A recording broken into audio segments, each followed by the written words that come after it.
ఆకాశవాణి ప్రాంతీయ వార్తలు చదువుతున్నది ఎస్ మణి. ముఖ్యాంశాలు: ప్రజా సమస్యల పరిష్కారంపై ప్రత్యేక శ్రద్ధ పెడుతున్నట్లు రాష్ట్ర సాంఘిక సంక్షేమ శాఖ మంత్రి డోలా శ్రీ బాల వీరాంజనేయ స్వామి తెలిపారు. పోలవరం ప్రాజెక్టును అంతర్జాతీయ నిపుణుల బృందం ఈరోజు సందర్శించి అక్కడ జరుగుతున్న వివిధ నిర్మాణ పనులను పరిశీలించింది. ప్రజారోగ్య పరిరక్షణ, పిల్లలకు ఆహ్లాదం కోసం పార్కులను ఆధునీకరిస్తున్నామని పురపాలక శాఖ మంత్రి పొంగూరు నారాయణ పేర్కొన్నారు. అకాల వర్షాల వల్ల పంటలు దెబ్బతినకుండా అప్రమత్తంగా ఉండాలని రాష్ట్ర వ్యవసాయ శాఖ మంత్రి కింజరాపు అచ్చెన్నాయుడు రైతులకు సూచించారు. రాష్ట్రంలో పలు జిల్లాల్లో భారీ వర్షాలు కురుస్తున్న నేపథ్యంలో విద్యుత్ శాఖ సిబ్బంది అప్రమత్తంగా ఉండాలని మంత్రి గొట్టిపాటి రవికుమార్ అధికారులను ఆదేశించారు. ఇక వార్తల్లోని వివరాలు: ప్రజా సమస్యల పరిష్కారంపై ప్రత్యేక శ్రద్ధ పెడుతున్నట్లు రాష్ట్ర సాంఘిక సంక్షేమ శాఖ మంత్రి డోలా శ్రీ బాల వీరాంజనేయ స్వామి తెలిపారు. ప్రకాశం జిల్లా పొన్నలూరులో నిర్వహించిన రెవెన్యూ ప్రత్యేక ప్రజా సమస్యల పరిష్కార వేదికలో మంత్రి ఈరోజు పాల్గొన్నారు. తహసీల్దార్ కార్యాలయంలో ప్రజల వద్ద నుంచి వినతులు స్వీకరించారు. ఈ సందర్భంగా ఆయన మాట్లాడుతూ గ్రీవెన్స్లో వచ్చిన ఫిర్యాదులను వెంటనే పరిష్కరిస్తున్నామన్నారు.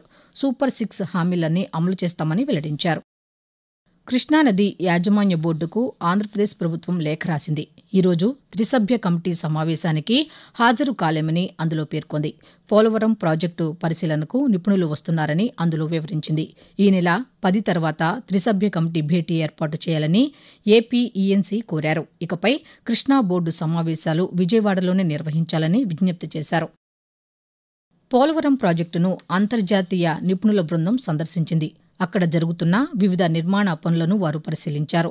అంతర్జాతీయ నిపుణుల బృందంతో పాటు పీపీఏ సభ్య కార్యదర్శి ఎం రఘురాం, కేంద్ర జలసంఘం అధికారులు పనులు జరుగుతున్న తీరుపై సమీక్షించారు. ప్రాజెక్టు అధికారులు పనుల పురోగతిని వారికి వివరించారు. నిపుణుల బృందం ఈ రోజు నుంచి 8వ తేదీ వరకు వాల్ పనుల్లో నాణ్యత, ఈసీఆర్ఎఫ్ డ్యాం డిజైన్లు పరిశీలిస్తారు. అనంతరం ఈ బృందం జలవనరుల శాఖ అధికారులు, నిర్మాణ సంస్థల ప్రతినిధులకు తగు సూచనలు, సలహాలను ఇవ్వనున్నారు. అకాల వర్షాల వల్ల పంటలు దెబ్బతినకుండా అప్రమత్తంగా ఉండాలని రాష్ట్ర వ్యవసాయ శాఖ మంత్రి కింజరాపు అచ్చెన్నాయుడు రైతులకు సూచించారు. వ్యవసాయ, ఉద్యాన, పశుసంవర్ధక శాఖ అధికారులతో నిన్న మాట్లాడారు. అకాల వర్షాల వల్ల కోతకొచ్చిన మామిడి తోటలకు అధిక నష్టం వాటిల్లే ప్రమాదం ఉన్నందున పంట నష్టం నివారణకు తీసుకోవాల్సిన చర్యలపై రైతులకు అవగాహన కల్పించాలని అధికారులను కోరారు. పంట నష్టాలపై కూడా అంచనా నివేదికలను సిద్ధం చేయాలని ఆదేశించారు. దెబ్బతిన్న పంటల వివరాలను సేకరించి ప్రభుత్వానికి నివేదిక అందించాలన్నారు. రాష్ట్రంలో భిన్నమైన వాతావరణ పరిస్థితులు నెలకొన్నాయని విపత్తు నిర్వహణ సంస్థ ప్రకటించిన నేపథ్యంలో రాష్ట్రంలోని వివిధ ప్రాంతాల్లో అకాల వర్షాల వల్ల నష్టం వాటిల్లే పంటలను ముందుగా గుర్తించి తీసుకోవాల్సిన జాగ్రత్తలపై రైతులకు సూచించాలని ఆదేశించారు. ప్రజా ఆరోగ్య పరిరక్షణ, పిల్లలకు ఆహ్లాదం కోసం పార్కులను ఆధునీకరిస్తామని పురపాలక శాఖ మంత్రి పొంగూరు నారాయణ తెలిపారు.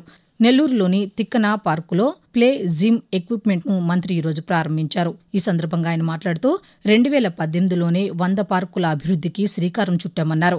గత ప్రభుత్వం పార్కుల అభివృద్ధిని పట్టించుకోలేదని ఆరోపించారు. రాష్ట్రంలోని పార్కులని ఆధునీకరించి సీసీ కెమెరాల పర్యవేక్షణ ఏర్పాటు చేస్తామని మంత్రి నారాయణ వెల్లడించారు.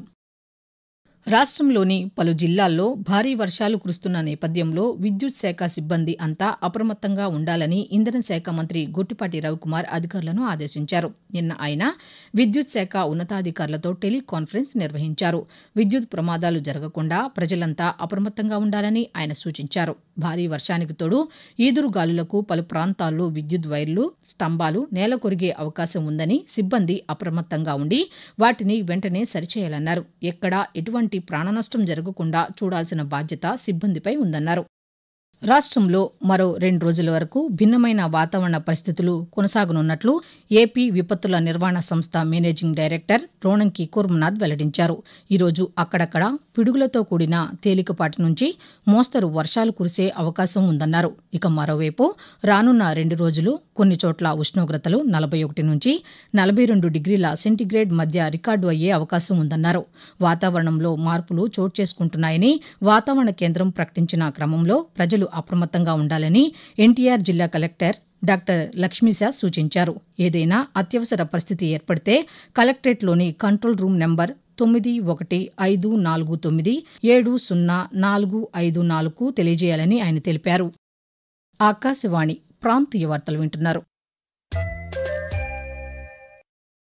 అకాల వర్షాలు, వాతావరణ శాఖ హెచ్చరికల నేపథ్యంలో కోతలు పూర్తి చేసిన ధాన్యం సేకరణ విషయంలో జాగ్రత్తగా వ్యవహరించాలని తూర్పుగోదావరి జిల్లా కలెక్టర్ పి. ప్రశాంతి స్పష్టం చేశారు. జిల్లా, డివిజన్, మండల స్థాయి అధికారులతో రబీ సీజన్ ధాన్యం కొనుగోలుపై నిన్న టెలికాన్ఫరెన్స్ నిర్వహించారు. ఈ సందర్భంగా జిల్లా కలెక్టర్ పి. ప్రశాంతి మాట్లాడుతూ జిల్లాలో ఇప్పటి వరకు 2,79,689 మెట్రిక్ టన్నుల ధాన్యం కోతలు పూర్తి చేయడం జరిగిందన్నారు. వాటిలో 16,613 మెట్రిక్ టన్నుల ధాన్యం కొనుగోలు చేయాలని, ప్రస్తుతం వర్షాలు కురిసే అవకాశం ఉన్నందున రైతులకు తగిన సూచనలు ఇవ్వడం, ధాన్యం మిల్లులకు తరలించడంపై దృష్టి పెట్టాల్సి ఉంటుందన్నారు. రేపు ఏపీ ఈసెట్ పరీక్ష జరగనుంది. ఇప్పటికే రాష్ట్ర ఉన్నత విద్యా మండలి ఏర్పాట్లు పూర్తి చేసింది. ఉదయం, మధ్యాహ్నం 2 షిఫ్టుల్లో ఈ పరీక్షను నిర్వహించనున్నారు. ఉదయం 9 గంటల నుండి మధ్యాహ్నం 12 గంటల వరకు, అలాగే మధ్యాహ్నం 2 గంటల నుంచి 5 గంటల వరకు పరీక్ష నిర్వహించనున్నారు. రాష్ట్ర వ్యాప్తంగా 35,187 మంది పరీక్షకు హాజరు కానున్నారు. మొత్తం 110 పరీక్షా కేంద్రాలు ఏర్పాటు చేశారు. కాగా మే 7న ఏపీ ఐసెట్ 2025 ప్రవేశ పరీక్షను 2 సెషన్లలో నిర్వహించనున్నారు. ఉదయం 9 గంటల నుంచి 11:30 వరకు మొదటి సెషన్, మధ్యాహ్నం 2 గంటల నుంచి సాయంత్రం 4:30 వరకు రెండో సెషన్ నిర్వహించనున్నారు. మే 10న ప్రిలిమినరీకి విడుదల చేసి మే 12 వరకు అభ్యంతరాలు స్వీకరించనున్నారు. ఆ తర్వాత మే 21న ఐసెట్ ఫలితాలు వెల్లడించనున్నారు.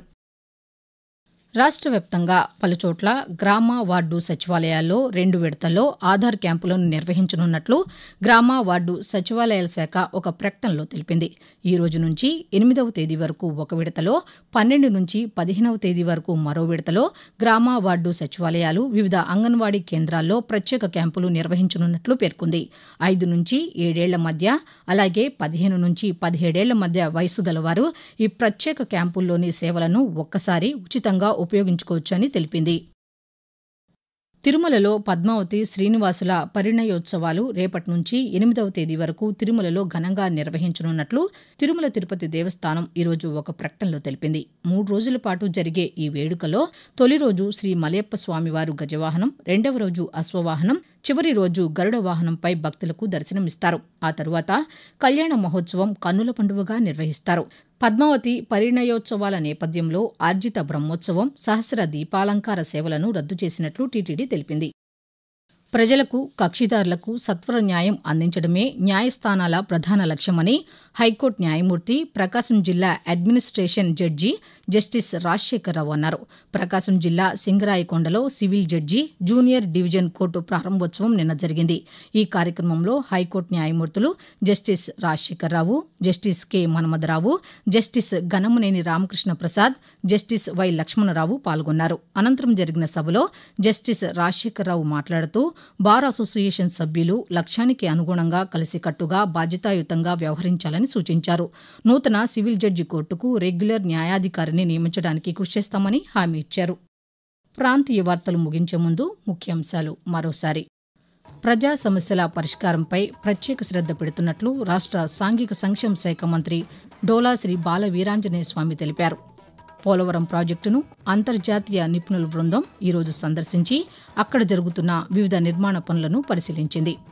ప్రజారోగ్య పరిరక్షణ, పిల్లలకు ఆహ్లాదం కోసం పార్కులను ఆధునీకరిస్తున్నామని పురపాలక శాఖ మంత్రి పొంగూరు నారాయణ పేర్కొన్నారు. అకాల వర్షాల వల్ల పంటలు దెబ్బతినకుండా అప్రమత్తంగా ఉండాలని రాష్ట్ర వ్యవసాయ శాఖ మంత్రి కింజరాపు అచ్చెన్నాయుడు రైతులకు సూచించారు.